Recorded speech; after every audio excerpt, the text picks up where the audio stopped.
Hey, fellow pickers, my name is Mike Crafton. I'm coming to you from the Redwoods of Northern California. And my name is Carl Mandrill. I'm coming to you from Castle Rock, Colorado. Hey, buddy, it's good to see you, man. We got a great show today. We do. We got Rachel Strickland, famous YouTuber on our show. She is experienced. She's a lot of fun, a great personality. And yeah, man, what do you think about that? Yeah, I was really excited to talk to her. I've been looking forward to it all week, but we don't want to take up any more of the time. So let's get into the interview. Let's do it right now. Well, fellow pickers, we have an exciting guest with us this week. It is Rachel Strickland. In prepping for this episode, I went and watched a bunch of her videos, and man, I am impressed. So I'm super excited to do this interview with you. And why don't you help me welcome Rachel to the show? Woohoo! How's it Thanks for going, coming on, Rachel. I'm really excited to be here, you guys. I appreciate the opportunity. Absolutely. Hey, can I ask you a question about your name real quick? Absolutely. Okay, because are you a Back to the Future fan? Like kind of. Oh my gosh. I'm not like I don't know where this is going either. I've seen because there's a major character there whose last name's Strickland, and he's kind of like an antagonist. And so I don't know, one of the movies he gets like firebombed by some like rowdy teenagers, and they're like Strickland. And so anytime I hear that last name, that's what I think of. That actually since getting this last name, and I'm like, oh, that's not the most flattering light for sorry. last name. That's just what I think of. You could just think of like King of the Hill Strickland propane, which is funny because my husband owns Strickland Electric. Oh, it's another fuel source, but not propane, isn't that? Right. That's so funny. Okay, sorry about that, Mike. What you got? No, go ahead. It's all good. So, speaking of family and stuff, Rachel, why don't you tell us a little bit about yourself? Oh yeah, family's a big part of who I am for sure. I am a wife and mother. My kids are 6 and 16. I have 2 boys. Wow. They're like the loves of my life. I love my kids so much. Like my youngest wants to marry me one day and is super jealous when I hug and kiss on Drew. And then my oldest, everyone's like, oh, I'll just wait until he's this age and I haven't met that age. He's as delightful at 16 years old as he was the day that I had him. I'm obsessed with my family. If I was just going to tell you about myself though, like outside of my family, the biggest thing I would want people to walk away and know, like my love for Christ. I think that's important. I don't I never try to lead with my job or anything like that. If you give me an opportunity to tell you about myself, I'm going to tell you that I love Christ more than anything. That should be first, right? Yeah, that's who, if you're asking what's your identity, that. Right. Yes. Above everything else that I am a Christ follower. Cause that's the only thing that's going to have like kingdom value one day. That's the only thing that's going to matter. Everything else is going to fade away. Even my relationship with my family and my kids. I mean, who knows? I haven't been there, but not eBay. eBay's not going to fade away probably. Right? Oh yeah. Not eBay. No, that's great. Yeah. Right after this, I'm heading over so I'm a recovering drug addict and alcoholic, and I'm going to go give my testimony at the NAS church tonight. They invited me over. So definitely agree with that. Identify. What I like the best is when people just know by talking to you that you're a Christ follower.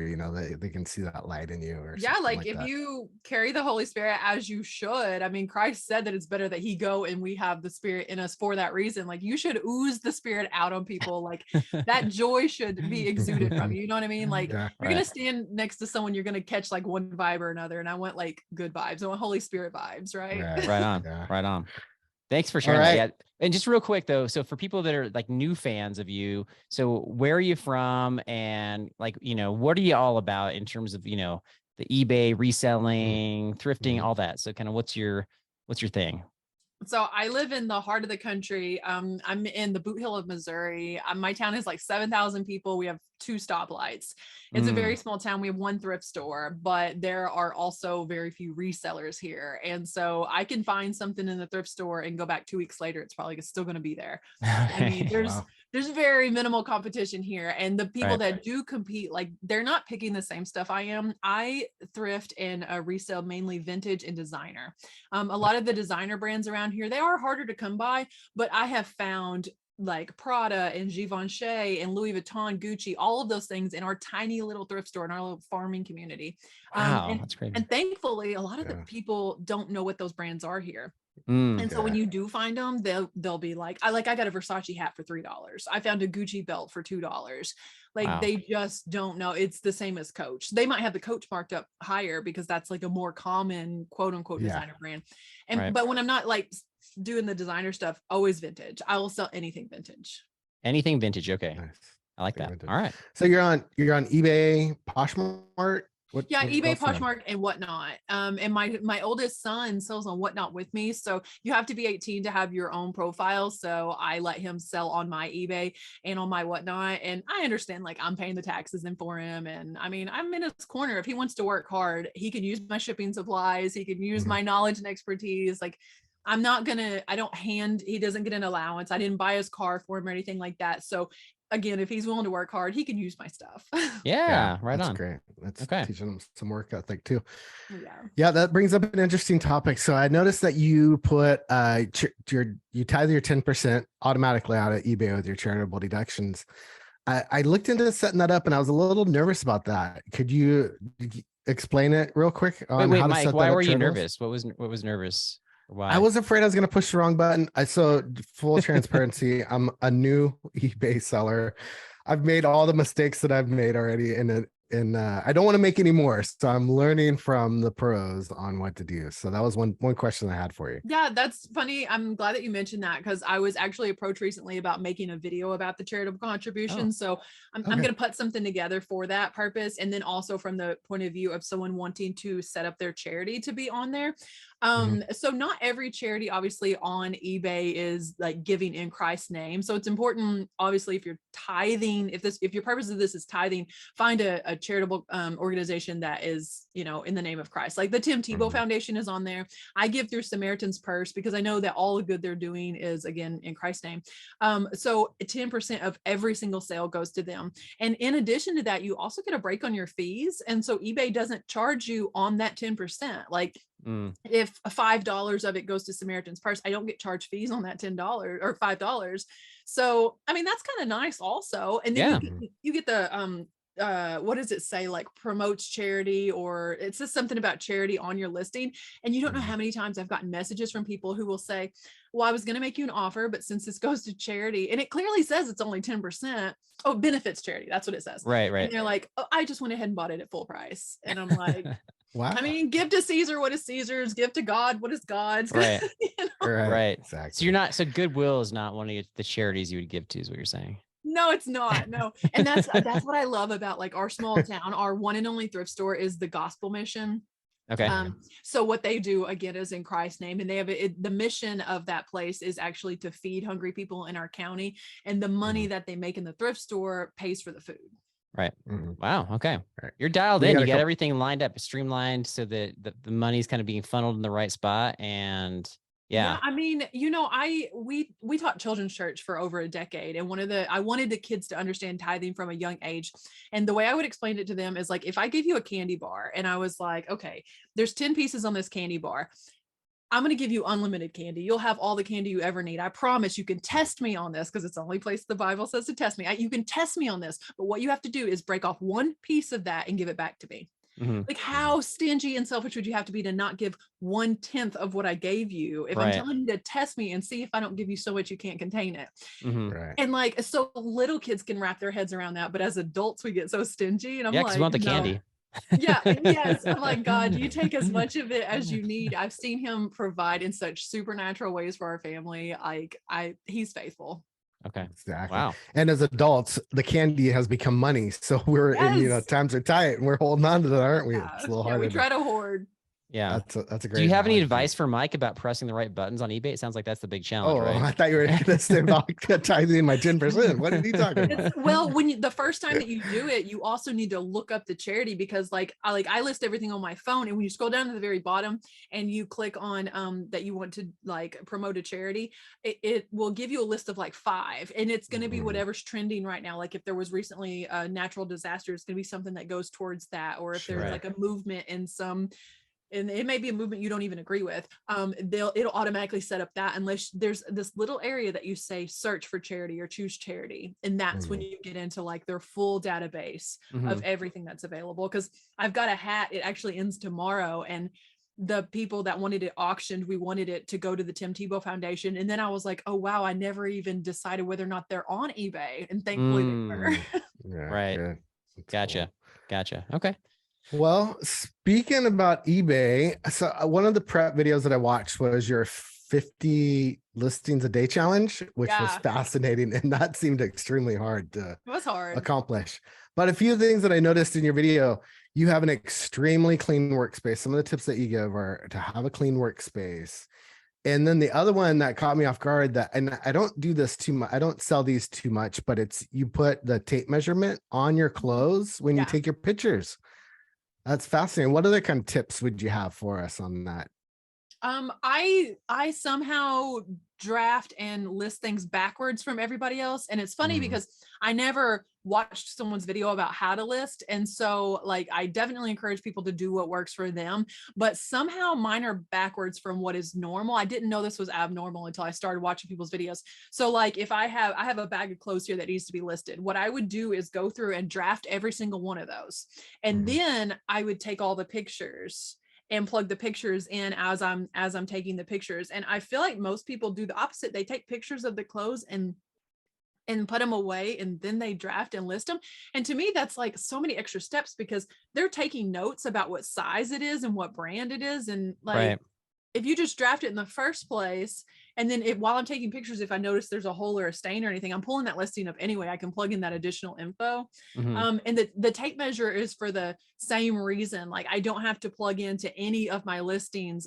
You know, armpit to armpit is such and such, shoulder to cuff is da da da. I lay it out and take a picture. And I feel like the buyer is more apt to see the measurement that way. Also, we're so visual, or maybe I am. I'm kind of artsy, so I'm very visual, and I want to see it. And then there's no like armpit to armpit being a chest measurement, or even the waist measurement. Unless you are a reseller, you might not realize that that's like times 2. So it's also like if I measure out a waist and it's 18 inches, well, that's a 36-inch waist. But so I'm showing if I lay the pants down, and then they know, the buyer would know exactly how to compare their own measurements. So, but it's funny that you said I have a clean workspace. If my husband hears this, he's going to roll his eyes so hard. It's usually not super clean, but I feel like if I'm like going to get down to business, I have to clean it up first. It's kind of like in the kitchen. I have to have a clein kitchen to start with. Well, if you're making a video too, you're probably not going to have it like disaster zone. You're gonna be like, this is how it normally looks, right? Well, no, I try to be transparent and like talk about the bad too, because I've definitely followed those people. It's just like everything is so perfect, and I don't want to represent that, but it's also hard because you're trying to say like how to do it the right way. So I don't always I don't always magnify the losses, but I sometimes I do. Today I did on today's video. The losses on your product? Yeah. I had kind of a bad buy. But you know what? Gotcha. Like, I don't know, in years of doing this never kind of thing those. and telling stories, like I've just learned that the mistakes, the losses, the goofs, the gaffes, like that's what's interesting. That's what people want to see. They want to see imperfection because they can relate to that, you know, nobody's living the perfect life out there. So they see, you know, Rachel's actually like a real person. So yeah, I bet that video does great as a result. I hope so. You know, it's hard because like my husband always says he had no idea how hard YouTube was until I started doing it. And so like even second person, he's like, to make a 15-minute video, you'll spend, you know, 2 work days at least, you know, it's 5 hours to edit one video. And I think people don't realize that unless they are a content creator, how much work really goes into that. For sure. 100%. So, okay. Well, since you mentioned the video, we should talk about this. I think was the video called something like I took your advice, or was that just part? Okay. Like I took your advice because you took advice from some of the folks that were, I don't know, giving you feedback about something. All right. So can you give us just a quick rundown?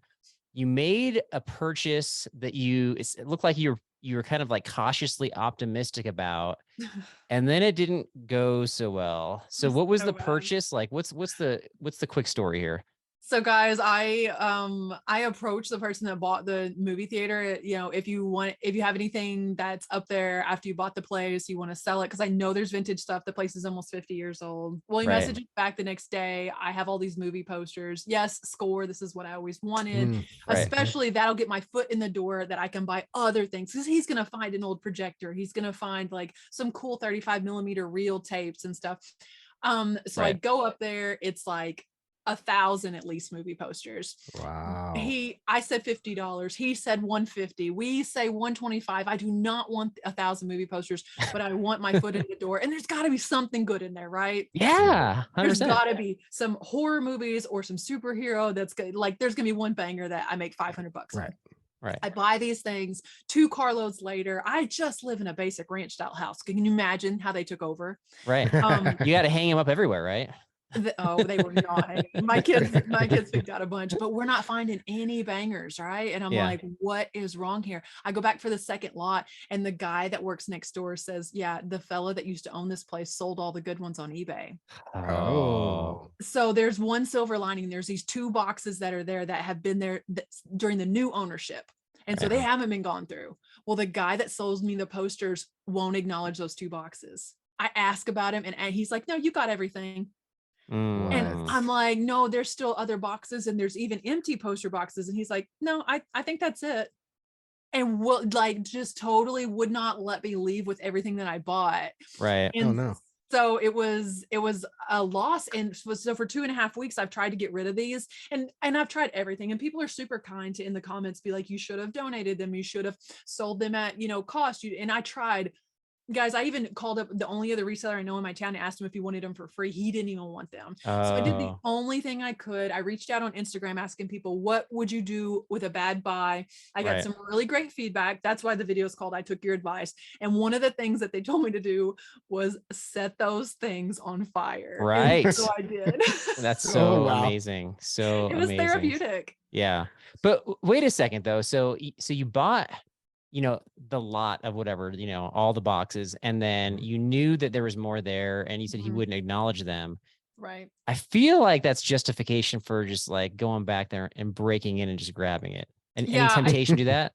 It was, well, I had temptation to do a lot of things really. And that happens a lot where I feel like, oh, I'm justified and truthfully, I never am. And it never works out for me. And at the end of the day, I was like, it's money and I can't let it run my life. I was super frustrated about it because it's just not how you treat people, especially like this person's like, an acquaintance, like someone that I know. And I thought the whole reason I'm doing this is to forge a future relationship so I can get this other good stuff. And at this point, if he called with like $1 million item, I wouldn't go buy it. Like it was kind of like a lesson learned, and I had to just like cut my losses. But it was a challenging moment because I haven't always been meek in that way. I've like used to be probably too outspoken, if that's possible. And so I really tried to just, vengeance is mine, saith the Lord, right? Right. Did you point the boxes out to him, or did you say, well, what about those? Yeah, I asked about specific posters that were there that we talked about at the initial meeting. And one of the posters I asked about, he said, oh, that's spoken for. And I'm like, spoken? What do you mean? Like that was one of the only ones. And then he starts rolling it up and he's like, oh, you're making me feel bad, and includes it. And I'm just like, okay. And then so I said, well, what about, it was this Matrix one that had these 2 pills on it, and there was like 5 of them. And I said, well, what about that one? He goes, it's in here. And it was never in there. And then at one point, Drew goes back upstairs to get his drink and sees the boxes. And he pulls one of them out and walks down there with it. He's like, what about this one? And it was like the only superhero one that I got. So like, not only were they gone through once, they were gone through multiple times. They saved whatever they wanted, like let people speak for posters after I already went in there and negotiated for them. Yeah. It was one of those situations where like it just like so much negative energy surrounding this buy, and not because I wasn't going to make my money back, because I mean there was 1,000 of them. I could have sold them off for 10 cents a piece and made my money back, but I needed to move on. Like sometimes for your own emotional well-being and for your sanity, like that fire was seriously therapeutic. Can I ask about fire? Sorry, Mike, go ahead. So how big of a fire did 1,000 movie posters make? We've contained them? Did you do the whole Texas A&M? Yeah, we didn't set them all on fire at one time because it is like almost winter time here, and we live in the woods, so Right. so we did a controlled burn a few at a time. That would have been great content for one of your videos, just a stack like a Texas A&M pallet burn, right? Was it Texas A&M that does that? Yeah, I think so. Yeah. The fire itself is in the video, but it's not huge, but it is like glowing while I read the advice that the other resellers gave me. Gotcha. So it's like campfire advice. It's fun. It was cool. It was super cool. And I'm thinking, maybe I can make some of my money back on the video, right? Mm-hmm. Yeah. Oh yeah, absolutely. That's silver lining for sure. But I think sometimes, I don't know, I'm okay to have some disaster stuff happen as long as it, creates a good story. Like that's, there's no permanent damage done. But going back to like kind of the origin of the story is you identified that there was a movie theater that was being purchased. And so you looked at that as an opportunity. And I guess I don't know if I'm like not aware. I don't live in a small town necessarily, but I'm not aware of different businesses kind of coming and going, liquidation, this and that. Is this something that you typically do? You're just very aware of that kind of thing, and that's a potential pipeline for you? Yeah, our town is so small. I mean, everyone knows everyone and they all know each other's business. So like it's not hard at all to know. And especially this being someone that we do other business with. My husband is an electrician and he will regularly be in properties and stuff where people are wanting to get rid of things. And like they're wanting to get rid of old mid-century light fixtures, and so they call him, hey, come put up the chandelier. Ew, take these ugly sconces, can you dispose of them for me? Right. I'm like, I sure can, at the tune of like $100 a piece on eBay. Like, exactly. So your husband is kind of like a sorcerer for you then? He really is. And when he works out of town, it's so funny because everyone in the community knows him as like your favorite non-reseller. So because he's not a reseller, but he will come back from being out of town and like, hey, I went to the Goodwill and I found this, and this. My wife's the same way. She's gotten totally into this with me. Yeah, it's hard not to. Yeah, she'll be handing me stuff. What about this? What do you think about this? And I'm like, oh no, that's okay. That's okay. Thanks. Whatever relationships you have with your spouses, that's working. Because my wife will go and she likes doing that stuff, but I think I take it too far. I get too excited or go too long when I'm kind of out searching, and then she's like, all right, that's enough. Yeah, I try not to ever take them. It's funny because like in this line of work, everyone's like, oh, you're going out of town, you're going on vacation, have you picked what thrift stores you're going to go to? And I'm like, my family would hate that. Absolutely not. I'm not taking them thrifting while we're on vacation. Vacation's vacation. Yeah 100%. That's so funny. Yep. We just had a weekend. We went out of town with some friends, and I wasn't going to say anything. I wasn't going to work on any business type of stuff. And they go, well, you guys want to go thrifting while we're here? And I'm like, oh, cool. We went thrifting. I ended up finding a Bosch single serving coffee espresso maker for $9, and it's going for like 79 on eBay. Wow. Yeah. The comps are going pretty good. Right. So yeah, I know what you mean. It's like I have that temptation to want to go, but I don't want to bog everybody else down. Like, come on, let's go. Like I try to, even if we're going somewhere where I can pack my weights, I don't even bother with like trying to find a gym or something, because again, I don't want like everyone's schedule to work around mine. So I'll just like pack hand weights and work out in the driveway of wherever we are. Nice.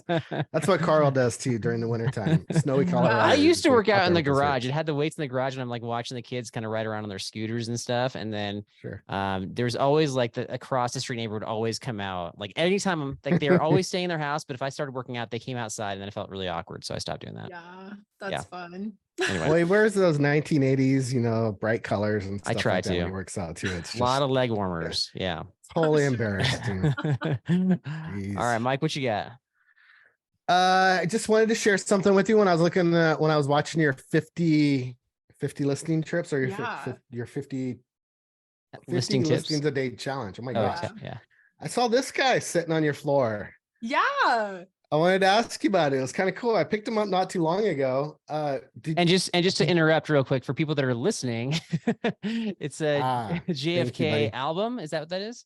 Yeah. Yeah, it's a JFK album, and it's I don't know if is it his speeches. I think it's his inauguration. Okay, so not songs.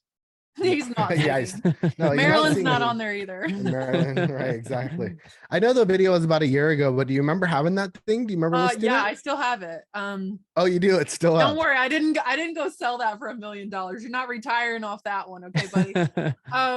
So selling LPs is such a labor of love. If you Packaging pick records up, you need to pick up records that you want to listen to until they sell 5 years from now. It's got to be special before it's going to sell. But I have a record player and I do listen to albums, and I'll pick up historic ones like that though, because I want my kids to hear them. And there's something about like the pop of listening to it on vinyl. It's almost like I have Martin Luther King's a junior's famous speech on vinyl, and I have the kids listen to that. And there's just like, there's a lot of those addresses and speeches that our kids need to hear. And yeah, so I'll pick that stuff up, but I don't think it was going for much. If I did sell it, I sold it as part of a bundle, but I think it's still in the stack in there. Oh, okay. Nice. Yeah. I'm probably sitting next to 200 records right here too. And I thought I was going to gold mine, right? Picking up all these records. I think a lot of people, that's one of those items that, I mean, I know someone that recently got into reselling, and that was what she was so excited about, these albums. And then she asked me if I would consign them for, and I was like, absolutely not. I don't even want to list my own albums. I know. That's so funny. Yeah. I see them all the time at garage sales, and I'll see like a pile of them and I'm like, there's probably something valuable in there, but I don't know what I'm doing. So I just kind of pass them over. So don't waste my time. It's one of those, it's either a volume game or it's a labor of love. And a lot of things I'm willing to break even just to save them from ending up in the garbage. And I think, music can be that for a lot of people. I mean, I've sold cassette tapes for $120. I have one cassette tape listed at almost $400. So there's money in music, but it's often sealed music. Right. Oh yeah. Right. 100%. Okay. Gotcha. So I know that you've already touched on your bad buy that you had and the interaction that you had with this owner, but something that we like to cover and that we found really compelling on the show is interesting characters that you run into, like either at a Goodwill or an estate sale or a garage sale. You have any kind of fun interactions that you can share with us? Or even awkward interactions too. That counts. Awkward is better. Carl has been making me do a lot of awkward conversations lately.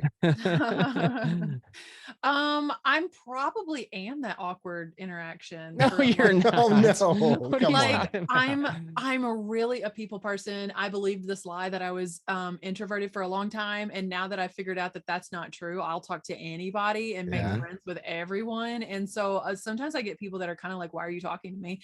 Yeah, I feel like I probably am that person. Then I'll be like, are you on YouTube? And like trying to introduce them to my social media and stuff by the end of it. So they probably think I'm going to whip out like a multi-level marketing by the end of it because I'm being too friendly. Yeah, exactly. Gotcha. No, I don't know. I occasionally will come against someone that, like, there was this girl at an estate sale last week that I was buying a lot of Christopher Radko Christmas ornaments. And she was trying to get every single one of them off the table. It was crazy because she could not even hold them all. So she was taking them off the table and putting them on the floor just to like claim them. Yeah. And she was so mad because I took this one box of them. She was like, do you decorate in Radko? And so finally, like after her asking me that and addressing me that way, like basically wanting to know if I was buying them for myself so many times, I was like, well, you're buying a lot to be decorating one tree. Right. I kind of like gave it back to her, and she's like, well, my mother and I both decorate Radko. She was very like pinky up about her Radko. But then when I got home with them, I understood why. Like the toppers that I got, I listed for $250 each. Oh, no way. I sold this one Christmas ornament. The buyer paid this morning $200 for this. What is that? Is that like a Santa Claus? This is what they call a portrait Santa. It's Christopher Radko portrait Santa, and they're mercury glass, so they're so fragile. I mean, this thing is up there with shipping a potato chip. Okay, wow. Which I have a video, oddly enough, about shipping a potato chip. I haven't seen that one. You better wrap these things really well. $200 for one ornament. I understand why she was rolling her eyes. Yeah, right. No kidding. What'd you end up sourcing that one for? What'd you pay for it? $15. Okay. Yeah. Dang. Nice ROI. Jeez. Yeah, Mike's good at the Christmas stuff. I'm not. Like, I got to figure this out because I see Christmas stuff all the time. I don't know that I see that stuff, but that's something. Anything made in Germany is always good when you find like vintage Christmas made in Germany. That's kind of a tip. Okay.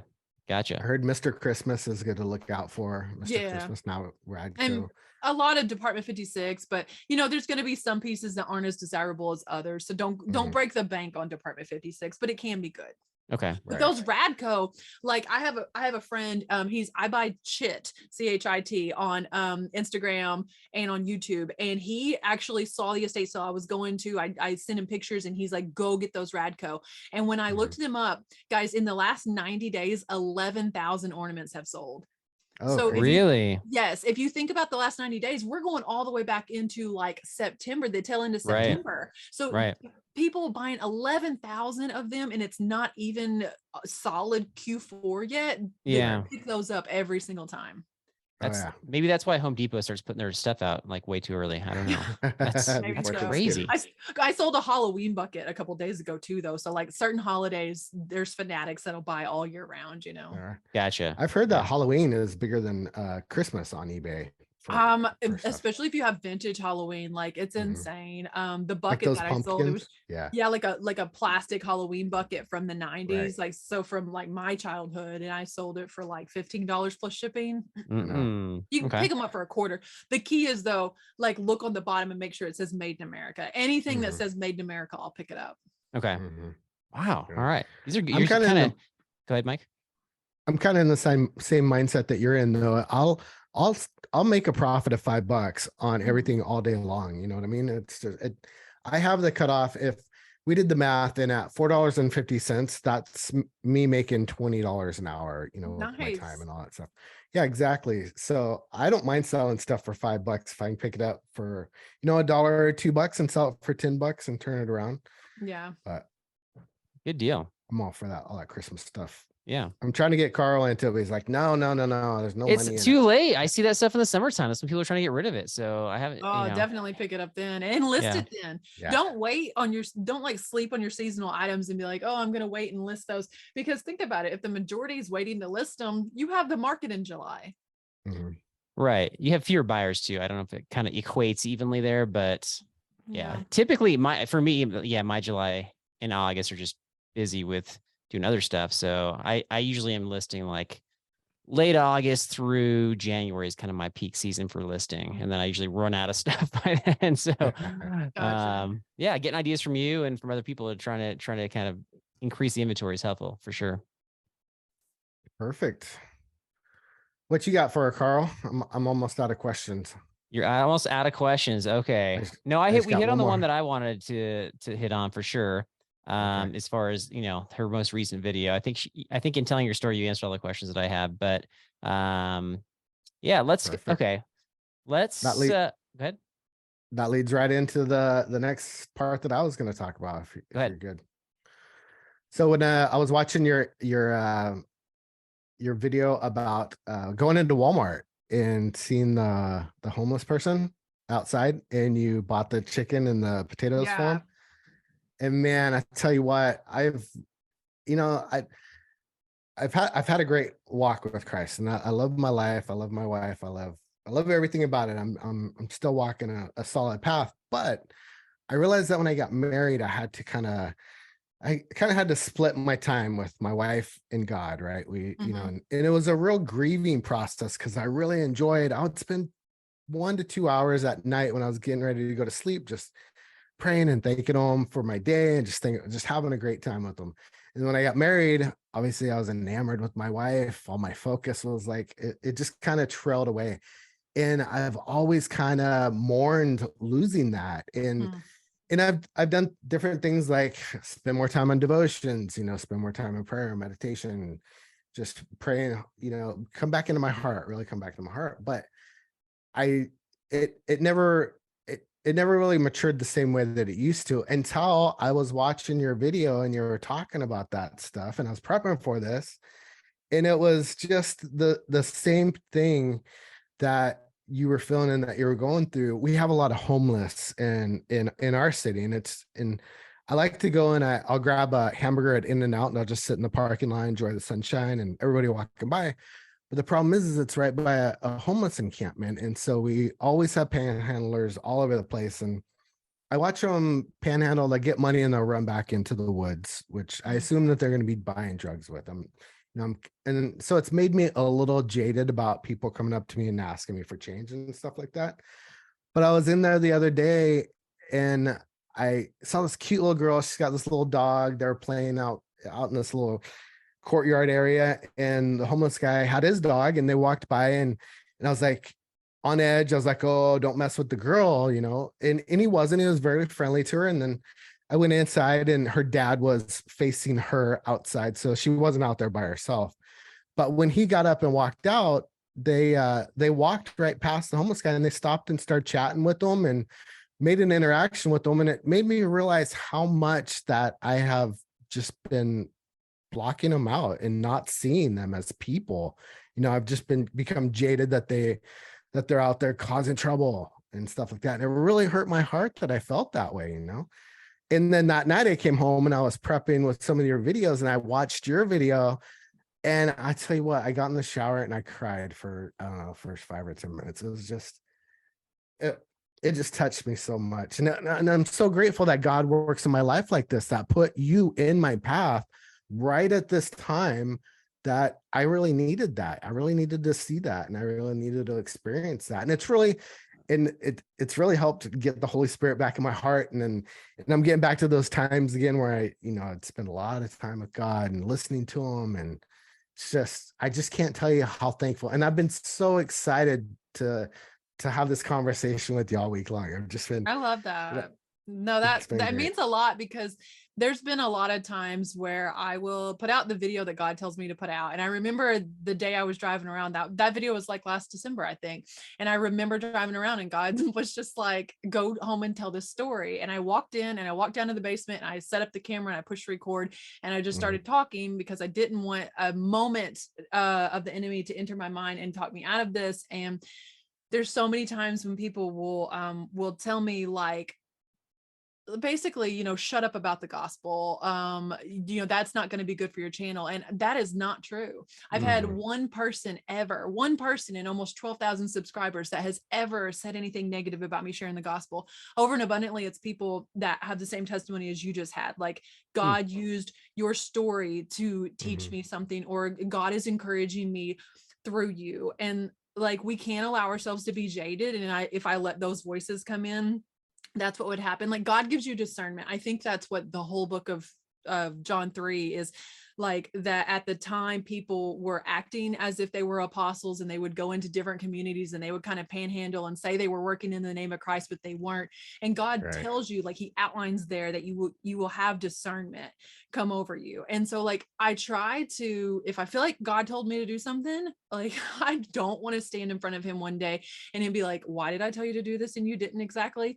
Like, I remember a time my coworker had this really bad tooth pain, and I'm telling you, like, it was changing the person she was over the course of this week. And I felt God tell me to go lay hands on her and pray for her, and in my workplace. And I was like, I didn't do it. And I get in my car and I'm driving away, and it was as if tangibly his hand came down in front of my car. And I was just like, who am I to have not done this? And I walked in, I turned my car off and walked in, and I said, can I pray for you? And she came back to work the next day with a testimony of like pain relief. And I was just like, who was I to like question God's motive and how he wants to use you? Like, we get really prideful and caught up. And I remember that day thinking that maybe I had heard God wrong, the story that you're talking about, because that homeless man was gone and he didn't need the food. And then it turned out to be for this lady. And when she said to me, like, I'd encourage anyone to go look and find that video, but it was this woman in an abusive situation. And when she told me that one of the things her husband said to her, he came home that night with food for everyone but her. And she opened up the food that we brought her and she said, oh, I cannot believe this, because he said when I was leaving, watch her come back with chicken and potatoes or chicken and macaroni or whatever. Chicken and macaroni. I'm telling you, it was exactly what I bought for her. I'm vegetarian. I have no reason to buy chicken for anyone. And so all day long, I had thought that I had heard God wrong, and about like his ways are not our ways. And I was trying to make sense of what happened when there's no like tangible sense to be made. Like, just let him work, like.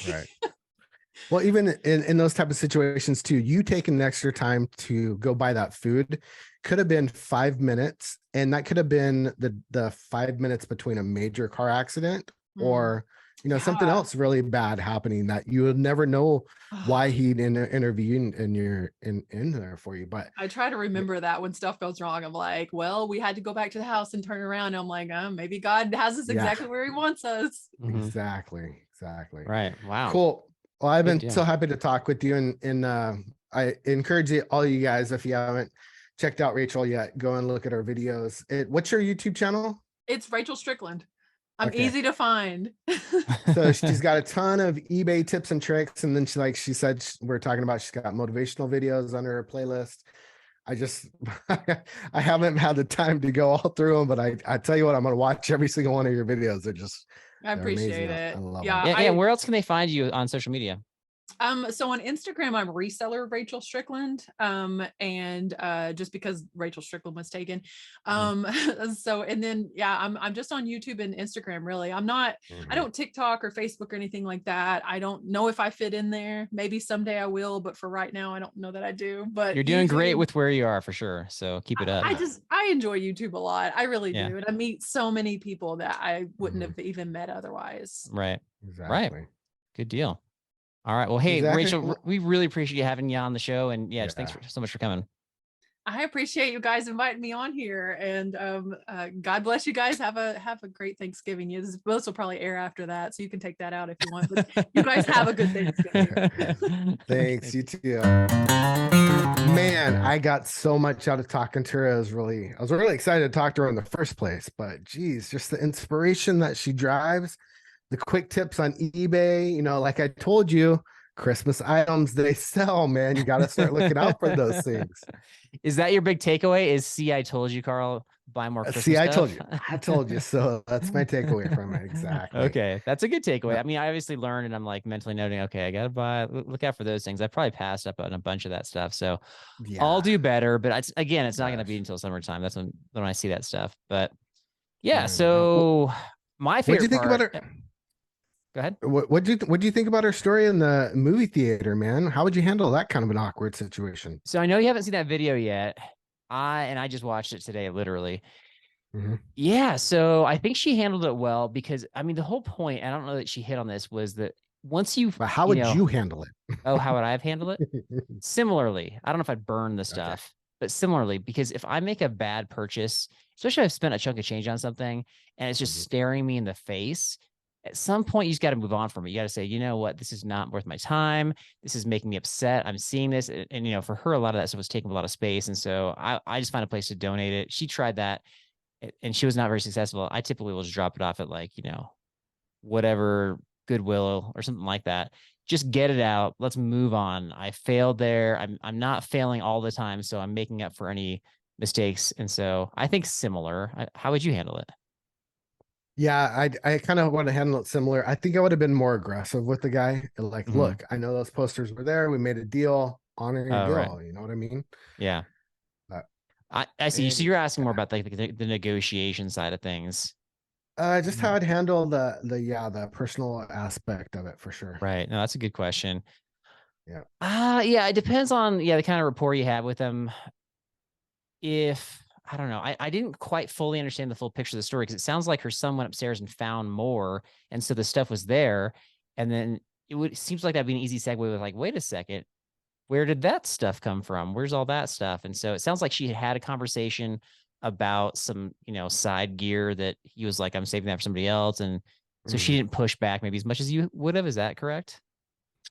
Yeah, like she knew that there was a couple of boxes that they had negotiated earlier, and then he kind of backed out on the deal, and I would have pushed him on it. I'm not saying that Rachel didn't, but I think I would have really been, I would have pushed a little bit harder. I don't know. And I can't say how far Rachel pushed on him, but I definitely would have, especially if there's a couple of posters that I knew were in there, but I totally think that she handled it with integrity, and I just kind of got to be in that situation to realize, to know how you're going to handle it, I guess. Yeah, for sure. Yeah. I mean, that's kind of part of the fun, right? Is we get to hear how she handled it, and then we can kind of play it out in our minds. Exactly. But I think my favorite part of the interview was the segment towards the end where it felt like, you can correct me if I'm wrong, but you kind of went fanboy mode a little bit regarding one of her videos. Am I wrong on that one? She did touch me on one of her videos, and I wanted to express that to her. And you know, it You choked me went up a little off, bit. man. You Choked me went up a little bit off. talking to her. It was impactful. It was, you know, and you never know when you're asking these guests to come on the show, you don't realize how much they're gonna impact your life until you start digging into it and unwrapping the meat and potatoes of things. So yeah, you don't have to defend yourself, man. Like, you know, she puts out some good stuffs. Oh, for sure. I'm not defending myself. I'm just you're explaining why you went fanboy mode, but you didn't quite take the ownership there. Did you go fanboy mode? Did you just a little bit? I don't think I went fanboy mode, but I definitely was touched by what she had to offer. And I'm looking forward to the rest of her videos too. All right. I will humbly disagree with your assessment of that situation, but that's okay. You think I went fanboy, huh? Well, it's the only time that we've done quite a few interviews and had conversations, and there's just a lot of, you know, we're pretty good with the back and forth, and I hadn't seen you just kind of go sort of all in. Like I've got something I'm going to tell you right now. Ready? Here goes. And you just went all in. I was like, this is a different mic. I haven't seen this before. Good. Well, I hope it's in a good way, because I didn't want to be too overbearing with the conversation or run long. So I kind of had the cliff notes of what I wanted to talk to her about. You know, the other person that I'm going to be like that with when I meet is Rocky. I'm going to feel all over that guy, man. Yeah. Rocky's not quite related to the show. He's I'm not sure how to explain that.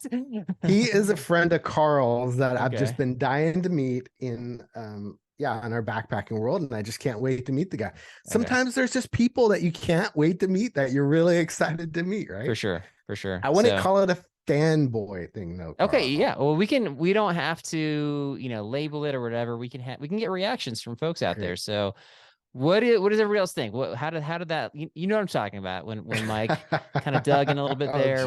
Was that fanboy mode, or was that just showing some, you know, appreciation, as Mike described, and kind of letting her know, like, hey, that was an important, impactful video? So you tell us how you interpreted that. Let us know down in the comments, and I'm sure all my friends are going to let me know, and they're going to razz me about it from now until then. Which is totally fine. And you're not going to let this one go either for a really long time. I can tell. We'll see what happens. We'll see what the reaction is. But all right. So great. All right. So yeah, what was it? So she's on YouTube, Rachel Strickland, and it was at Reseller. Yeah. So on YouTube, she's over at Rachel Strickland, and then you can find her on Instagram at Reseller Rachel Strickland on Instagram. Right. Got some great videos, a lot of great tips. I mean, I only watched a couple of them, and I definitely learned a lot from her on excellent on her YouTube stuff. So all right, well, really fellow pickers, go find your own treasures, one story at a time. One story at a time. And remember, it's not reselling if and remember, it's not reselling if you look like a storage unit. Oh my gosh, you're killing me. You're killing me. Leave it in. Just leave it in. It'll be fine. Oh my gosh. All right, brother.